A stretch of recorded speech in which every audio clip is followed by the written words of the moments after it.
Tonight we're in Reedsville to see if Eastern could pick up their first win, and they're taking on the River Valley Raiders, who are looking to extend their record to 3-0. And we also went to Logan to see them take on Meigs, and both teams are looking to stay unbeaten. Also, we covered Athens' game against Warren, as both teams are going for their first win. And it's all up next on Gridiron Glory.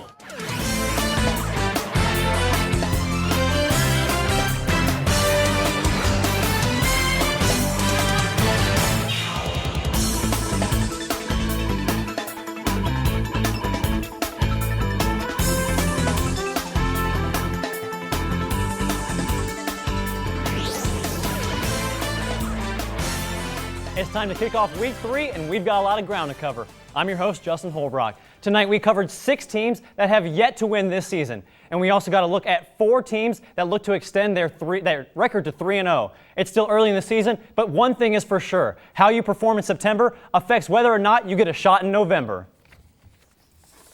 Both Belpre and Fedhawk came into this week at 0-2, and with just one undefeated team left in the TVC Hawking, a win could put either team back on track.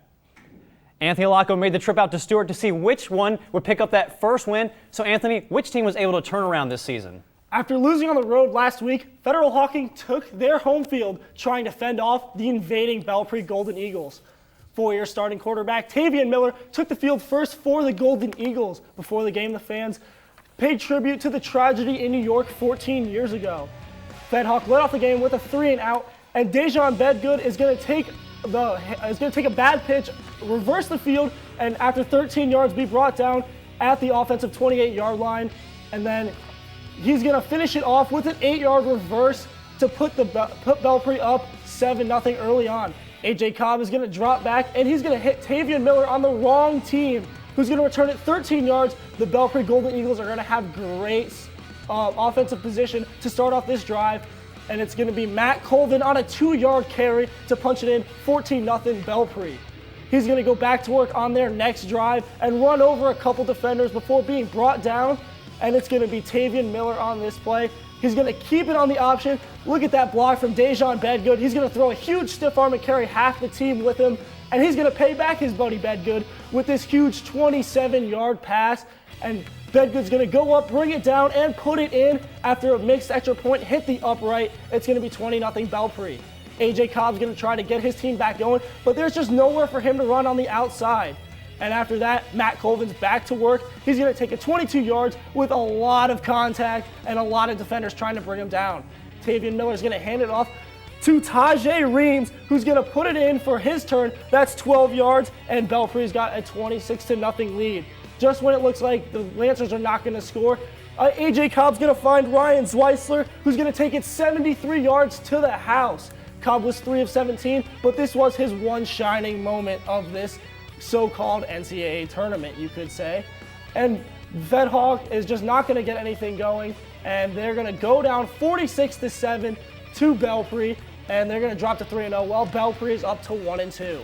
So a big offensive performance tonight for Belpre. After scoring just 6 points in their first 2 games, what did they do with their possessions tonight, Anthony? Well, balance was key for the Golden Eagles, especially in the running game. 4 different players rotated carries in the first half. Early on, Belpre attacked the edge with Dejan Bedgood, but after he established himself as a perimeter threat, he faded out of the stat line a little bit. Matthew Colvin took over the run game. The physical back was too much for the Lancer defense to handle on the inside. He ran through multiple arm tackles and won his share of collisions on the night. So with just 7 points on the night, what wasn't working for the Lancers offensively? Honestly, nothing was working on offense for the Lancers. They managed to pick up just 3 yards in their first 2 possessions. I give the defense for Belpre a lot of credit, though. Their game plan was evident, and they stuck to it. They played a lot of press coverage on the outside, freeing up the safeties and run support.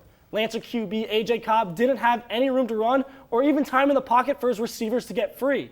The Belpre coaching staff showed a lot of faith in the back end of their defense, which allowed the front 7 to pin their ears back and get after the Fedhawk offensive line. And you talked with Coach Richards this week about getting AJ Cobb going early. How did that work out for them? Well, as I said earlier, he was just 3 of 17, so it didn't really work out for him. But you know what? I think they can get back on track next week. Fedhawk, they can't write off their season yet, and Belpre is going to move on from this game with a lot of momentum. Well, we'll have to see if they can get that first win. Thanks a lot, Anthony. If social media is the thing for you, we've got you covered on all platforms to keep you entertained and informed. Follow Gridiron Glory on Twitter to see everything ranging from power rankings to gifts, and our online host, Andrew Homan, sit down with the Player of the Week. And don't forget to give our page a like on Facebook, where you'll find recaps and pictures from all the action. Over on Periscope, you can get a look at our show from behind the scenes. Plus, later in the show, we'll reveal our Snapchat picks of the night. Vinton County and Fairfield Union have had their share of offensive struggle this year, but they were both looking to right the ship in their final non-conference game of the year. I'm now joined by Josh Vermillion. So Josh, did either of these teams turn it around tonight? Well, you are absolutely right in saying both of these teams have been struggling on offense this season. So I went into this expecting a defensive grind, and that is exactly what we got. But those Fairfield Union marching Falcons were excited to take the field, and that carried over directly onto the field for the Falcons on their first possession. Alex Ritten takes this handoff around the left side and lowers his shoulder, picks up 10 yards and the first down. But on fourth down, Nick Schultz is looking for some space, and he is taken down by the leader of that Viking defense, Tim Owsley. And after a quick 3 and out, this Vinton County punt is going to be blocked by William Young, setting up the Falcons in great field position, and Ray Petros is going to take advantage of that. He takes this pitch around the right side, stiff arms one defender, bursts past another before finally being tackled out of bounds at the 4-yard line. And now it's time for the big boy, Braden Heston. He's going to take this handoff untouched into the end zone to put Fairfield Union up 7-0 with 3 minutes left in the first quarter. And on the ensuing kickoff, more special teams problems for the Vikings. Kelton Collins is going to muff this kickoff, and it is going to go back and back before he finally picks it up, but he has nowhere to go, gets taken down at the 7-yard line, and after yet another quick 3 and out, this punt isn't going to get blocked, but Hunter Sunkel is going to return it to the 35-yard line, plus tack on 15 more yards for that late hit penalty right there. And now the Vinton County defense, they need a stop now, and they turn to Owsley. He delivers the big hit on Schultz, turnover on downs. Now moving late into the second quarter, Vinton County quarterback Nathan Yates trying to get something going. He takes this 62 yards down the left side. The Vikings, they had 244 rushing yards on the night, so the run game was working for them. And now Yates is trying to even the score heading into halftime, but his pass is going to be picked off by Jacob Figgins in the end zone, swinging the momentum back to Fairfield Union, who led 7-0 heading into halftime, and they go on to win this one 10-8. And look at that, only 3 passing yards and 2 interceptions for the Vikings, Justin. Well, once again, both teams had trouble scoring. Why is that, Josh? Well, you know, both teams had some success moving the ball, but something always seemed to go wrong to throw off the momentum. Whether it was a turnover, a costly penalty, or just a big loss on a play, neither team could finish off their possessions. And conference play is coming to an end, so can Fairfield Union compete in conference play, Josh? Well, they play in a very deep conference, and they'll have to compete with the likes of Amanda Clear Creek, Bloom Carroll, and Hamilton Township. I think they proved that their defense can stop some of those tougher opponents, but the offense needs to make some big improvements if they want to compete for a league title. Well, I'm definitely looking forward to see if they can turn it around. We'll just have to wait and see. Thanks for the great work, Josh. In week 3, some teams are still competing outside their conference, but that's not the case for Maysville and Philo. Maysville had Philo's number the last 3 years, and for the 3rd year in a row, the Panthers, led by running back Chase Roberts, have started to an 0-2 start, to a 2-0 start, excuse me. But Philo looked to put an end to that in their game against Maysville. Reidsville may be a small town, but their support for Eastern is anything but minuscule. Tonight, we made our way out there for Fan of the Week before their game with River Valley. We're out here in Reidsville to see if Eastern can pick up their first win, but more importantly, I'm looking for our next Fan of the Week, and these fans are crazy about the Eagles. So who's going to win tonight? Is it going to be River Valley? Oh, yeah. You have a score prediction for us? I don't know, but I guarantee you River Valley's going to smoke it. What do you have to say about that? Yeah. I don't want to say, I don't want to jinx us, but I know they're not even close. Get some here! What's it going to be? I guarantee you, bet you $100 I'll be wrong. $100? I don't. 0 to 0.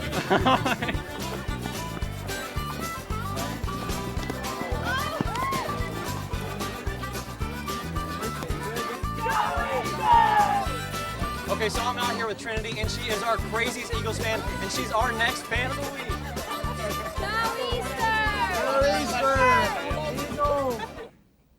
The only thing more wild than the Eastern fans has been the TVC Ohio. Going into tonight, River Valley was sitting atop the conference, and Clay Benjamin was there for River Valley trying to go for 3 straight wins. You know, Justin, you said it. For tonight with a win, River Valley would be 3-0 for the second straight season. But the Eastern Eagles are looking to defend their home turf and get their first win of the season. Now, the Raiders, you can see they're getting ready. Tyler Twyman is getting the team pumped up, and they're ready for their dose of Friday Night Lights. First drive for the Raiders. Dayton Hardaway, he drops back to pass. He finds Mark Bryan is left for 12 yards, but the drive would stall 3 plays later. Eastern finally on offense. Jeff Facemeyer dishes out to his right, but look out. Oh, ball came out. River Valley would pick it up, take it all the way back to the house, but if you're an Eagles fan, don't worry. It was called back due to a block on the back on the Raiders. On the very next play, which is the first play for the Raiders, Jeff Facemeyer makes up for it as he comes on the corner blitz and he sacks. A quarterback sacks the quarterback and he knocks out the ball. The ball bounces around for a little bit, but Eastern jumps on top of it. Now they're going to try to get things going on their next offensive drive with a little trickery, with a little halfback pass. But oops, I think there was a banana peel on the field as he slipped. He sacked for a loss of 8 yards. Now River Valley's next drive.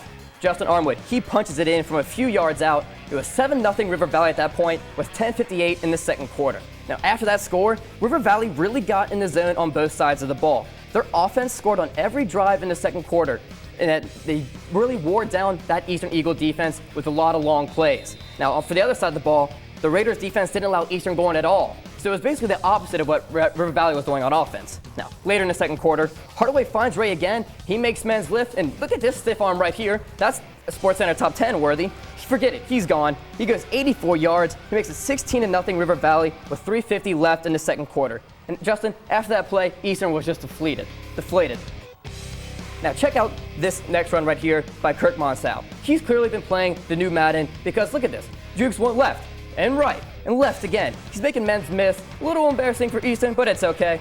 35-yard touchdown. It was 23-0 River Valley at that point. That was a score going into the locker room. The Raiders go on to win 57-0, and they have a big game next week when they play Nelsonville, York. So Clay, it was a convincing win for the Raiders. What worked for them tonight? Justin, their defense was relentless all night. They were laying big hits after big hit, making their presence known. They were getting after the Eagles from the beginning and were making easy work of the Eastern offensive line. Once Dayton Hardaway got in the groove on offense, it gave his defense plenty of time to rest, and that was huge for the Raiders going late into the game. So Eastern is still winless. What's their biggest area that needs improvement? There's a lot of work to do out there in Reedsville. They got to get better on offense first thing. The Eagles never got going on offense tonight. The Raiders' defense played a huge part, but the offensive line for the Eagles struggled. Justin, it seemed like Jet Facemeyer was always being flushed out of the pocket and having to make plays on his own. Eastern shot themselves in the foot too many times with flags and dumb mistakes, and that really hurt them as well. So River Valley is playing Nelsonville, York next week. How big of a game is that? Justin, that's going to be a huge game. This will give River Valley a chance to prove themselves as legit title contenders in the TVC Ohio. And for Nelsonville, York, they lost for the second straight week tonight, and they will need to bounce back in order to keep their title hopes alive in the TVC Ohio. Well, Clay, I'm definitely looking forward to that. It's going to be a great game. Thanks for the great work, Clay.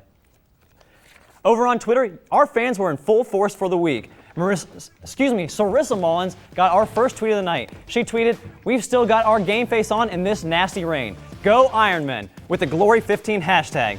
The rain came back for a second straight week, but that didn't stop Jackson faithful from traveling to West Jefferson to see their Ironmen beat the Rough Riders 38-17.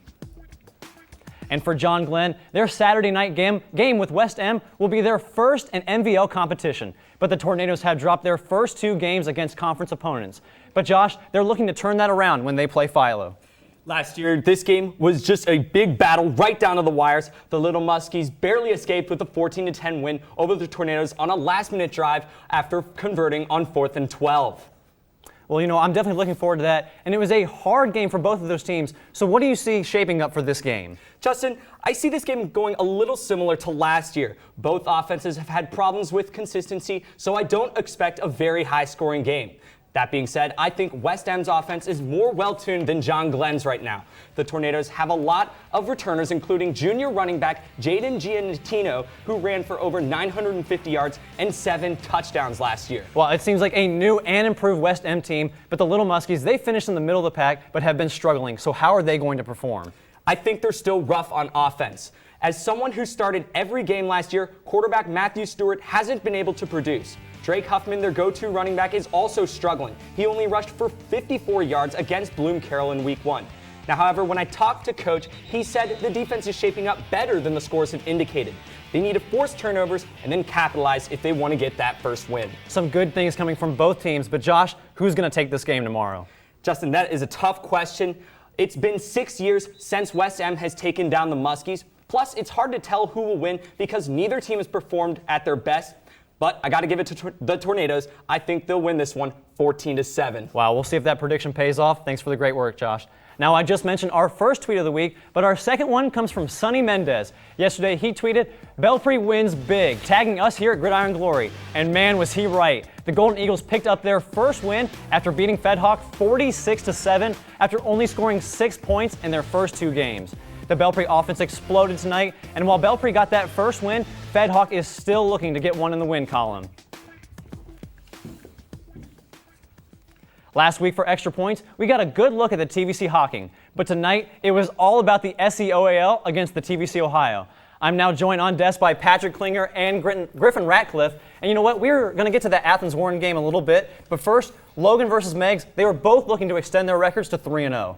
Yeah, Justin, we had a doozy of a game out there at Logan Chieftain Stadium tonight. Meigs took an early 14-0 lead in the first quarter, but let me tell you, all the excitement was saved for the final 5 minutes of the game. After a 4th down stop, Lane Little and the Chieftains offense took the field trailing by 3, and it's in moments like these where Coach Billy Burke can relax, knowing that he has a veteran bunch out there.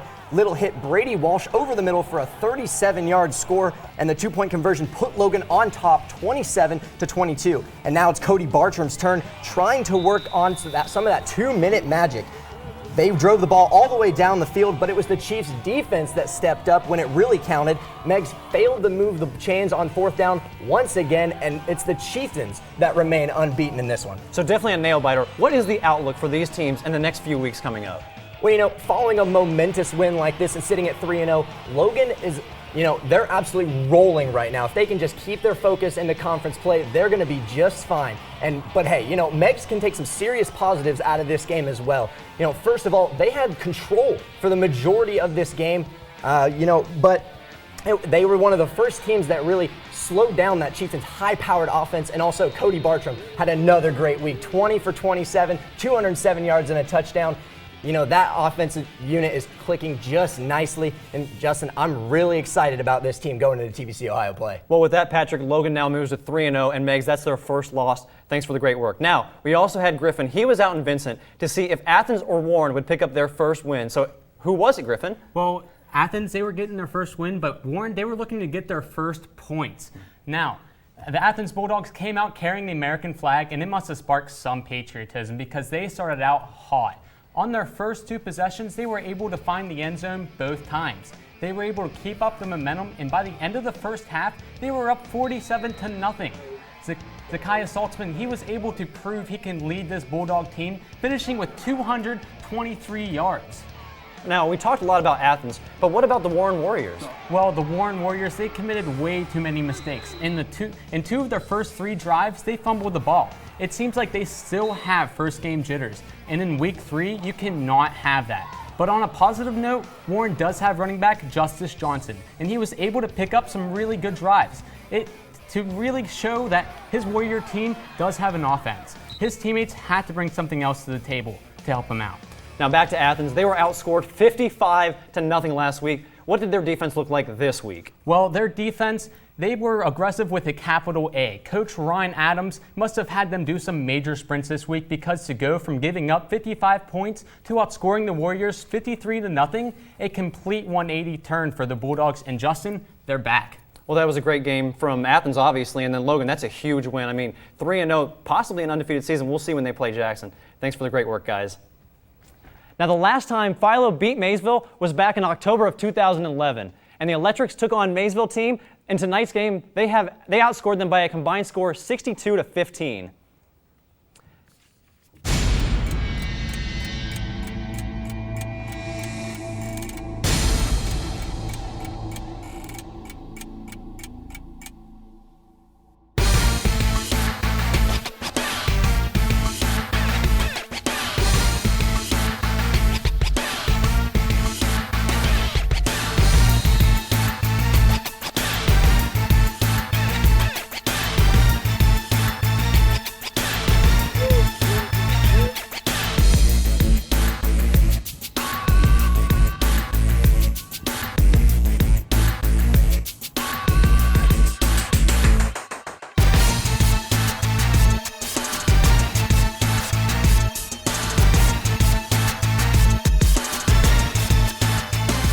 MVL reporter Megan Stamper joins me now. And Megan, this game was arguably the toughest one of the season so far for both of these teams. That's right, Justin. Both of these teams possess explosive offenses with talented running backs and dual threat quarterbacks. So it looked like it could be a high-scoring game. And the flag was flying at half-mast, and the student sections were dressed up in their American spirit tonight to honor 9/11. But the Maysville student section got to cheer early on. Runkle converts an early 4th down here to set up Chase Roberts, his partner in crime in the backfield. He takes it 19 yards, puts Maysville up 7-0 early in the first. And after Philo fumbled and turned the ball over to Maysville, Tanner Ashcraft decides he wants to get in on that running game for his own. So he takes the ball for a 13-yard carry, which sets up here Johnny Runkle yet again rolling into that end zone, 14-0 Maysville. And Philo, Cody Wickham, he doesn't want his offense to be forgotten, so he rushes it here, 13 yards, but Philo would not be able to capitalize. And a few Maysville possessions later, Ashcraft decides he's tired of showing off on the ground and goes through the air, 26 yards to Elijah Miller, down at the 1. And a false start penalty would move them back to the 5, but that didn't stop Chase Roberts from throwing a touchdown pass that put Maysville up 21-0. And Philo trying yet again to march down the field, and they do a nice job here as Nate Baker connects with J.C. Glaub for a 19-yard pass, but again, they could not finish that drive. And Runkle, here he is, can't show him enough. Doing it again on the ground, he takes it for 27 yards on Maysville's first possession in the second half. And Philo is tired of Maysville marching all over them, so they sack Tanner Ashcraft here, but Tanner Ashcraft did not take that well. Here he goes, spin move, fires it down the left sideline, hooks up with his fellow Panther, takes it close to the end zone, and just like they did all night, the Panthers had no problem getting into the end zone. From 5 yards out, Clay Mercer, 28-0 Maysville early in the third quarter, and they went on to win 35-0. Roberts finished with 72 yards and 1 touchdown on the ground, along with a receiving touchdown. Runkle had 58 yards and a touchdown of his own, and Nate Baker of Philo had a nice game in the air, 12 of 16 for 128 yards. So 35-0, Megan. Why couldn't Philo get it done tonight? You know, Justin, it really just came down to missed opportunities. Missed opportunities haunted Philo last week in their loss to Licking Valley, and it bit them in the butt again this week. They were able to get into Maysville territory multiple times, but just couldn't find the end zone. And along with 2 failed 4th down conversions, that didn't help at all. So that was a huge MVL win for Maysville. How is the rest of the conference shaping up going into week 4? Well, Tri-Valley and Maysville still look to be the teams to beat in the MVL. Tri-Valley had a dominant 44-0 win over Crooksville tonight, and Sheridan fellow rival Zanesville 42-0. You know, I thought Sheridan was going to be more competitive than they have been this season. But if anybody wants to win the MVL title, it's going to run through Tri-Valley or Maysville. Well, it's looking like those two definitely so far, and Maysville is just running through. Great work tonight, Megan. Now, I mean, we have YouTube and we have video, and for an even closer look at your favorite team, just head over to our website at woub.org/gridiron. There you can check out previews of the games we will be at and recaps of those games every Friday night. But written content isn't the only thing you'll find. Videos are going up on our site throughout the week to break down where your team stands in the conference. Also on our website, you can now live stream our show through YouTube. If you're not able to get to a TV, you can just pull up Gridiron Glory on your laptop, iPad, or smartphone and watch our show live. Last week, lightning stole the show, but tonight, players from around the area made sure they were the ones that made an explosion. An explosion is a good way to describe our top plays this week. In our third best play of the night, we go to our game of the week. Maysville quarterback Tanner Ashcraft drops back to pass and lofts one up to Elijah Miller for a big 26-yard gain. This is a different game rolling right now. He takes it to the end zone though. Number 2, he takes it to the house. We're going to go to top play number 2. This is Wahama. He takes it around the left side, makes a man miss, makes another man miss, takes it up the left. He's rolling, he's going, he's bumbling, he's stumbling, and he's gone. Touchdown. Wahama gets that one. And in our top play of the night, we have a kickoff, and it looks like maybe he's going to return it all the way to the house. He takes up the left sideline, puts that stiff arm out there, and he blows past everyone, and he gone. Touchdown. That puts them on the board, number 1, to the end zone. With week 4 comes the start of conference battles. Over in the TVC Ohio, Alex Penrod takes his Alexander Spartans over to the Plains for a showdown against the Athens Bulldogs. In that game, Alexander looks to beat Athens for the first time since 2010. If these first few weeks have been any indication of how hard the TVC hockey is to predict, then it won't get any easier when Muhammad takes on Belpre. Both teams appeared to be their biggest threat to Trumbull before the season started, but a slow start from both teams makes this a crucial win in Week 4. With Week 4 comes the start of conference battles. Over in the TVC Ohio, Alex Penrod takes his Alexander Spartans over to the Plains for a showdown against the Athens Bulldogs. In that game, Alexander looks to beat Athens for the first time since 2010. If these first few weeks have been any indication of how hard the TVC Hawking is to predict, then it won't get any easier when Wahama takes on the Belpre Golden Eagles. Both teams appeared to be the biggest threat to Trumbull before the season started, but a slow start from both teams makes this a crucial Week 4 game. And following the conference theme, Sheridan squares off with MVL competitor John Glenn. And for extra points, Bloom Carroll gets a chance at revenge against Liberty Union. In last year's game, Liberty Union trailed by 5 with 10 seconds left before the Lions scored on a 57-yard touchdown pass from Eric Owens to Tyler McCooch as time expired, giving Liberty Union the 20-19 win. And rounding out the action is the Amanda Clear Creek Aces as they host Hamilton Township. But that's not all. For our game and fan of the week, we'll be on hand for the game between Zane Trace and UD Odo. Eric takes us through the inside, the fierce rivalry between these two teams. They don't like each other. I mean, that's just how it is. Friday, September 18th, Zane Trace will take a 13-minute bus ride down the road to face the UD Odo Shermans to complete another chapter in this historic rivalry. Players from both sides have memories that date back to middle school. 8th grade, we were both undefeated. We got into the final game, then we ended up winning. Everything is left on the field. We're tough. Knockdown, hungry, anger, bad blood. I hate the color red. The dog fight. Who is going to show more effort? If we don't come ready to play, their type of good players can hurt us. Be ready for a dogfight up front. I feel like they're a good team and they'll give us some good competition. I'm ready to come out and smash some face masks. We'll work hard in practice, go hard every play. I know they're going to be ready. They should know that we're going to be ready. Wrap and squeeze and tackle. 2 running backs and their quarterback are excellent. They've got great skilled guys. Make sure we're not messing around, make sure we're doing what we're supposed to be doing, just stay focused. Who has the most determination? Who wants it more? You know, we had a tough loss to them last year, but I think this year's going to be a little different. I'm just looking forward to seeing them Week 4. Sweat Hogs are coming. We'll be ready because we're coming. It's going to be a fight, but we're coming. We're going to come to win the football game. There's no doubt about that. I tell you what, I can't wait to get to that game next week. Now remember, there's nothing better than Friday nights and Gridiron Glory. But before we leave you, we're going to take you to a little video of our teams remembering the 14th anniversary of the 9/11 attacks.